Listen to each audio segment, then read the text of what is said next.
So let me tell you about two great studies. These are not my studies, but they're quite evolutionary in spirit.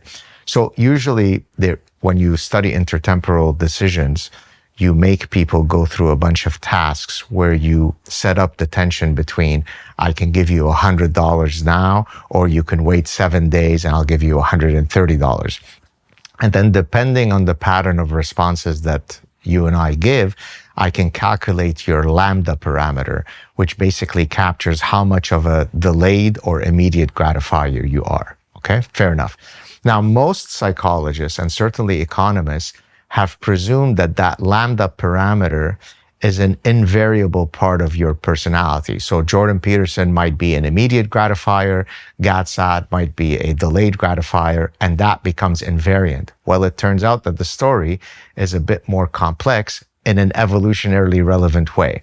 So for example, if you make people drink a sugary drink or a placebo, I can get you to alter your lambda parameter. So people who are satiated, physically satiated because they had a sugary drink, are more likely to delay their immediate rewards because they are literally satiated. That makes perfect sense, sure. Now, and listen to this one.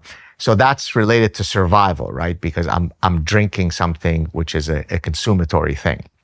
Now let's prime the mating module. If I show men and women photos of sexy opposite sex targets, that priming doesn't work for women for obvious evolutionary reasons, but for men, if you prime them with photos of scantily clad sexy women, their lambda parameter changes such that they want it now. So in other words, they become a lot more driven by immediate gratification, even if it's in a different domain. And that generalizes. Oh, that's interesting. Exactly. So so I'm either catering to your mating module or to your survival module. And because these are evolutionarily relevant triggers, I can alter what most scientists thought was an invariant lambda parameter.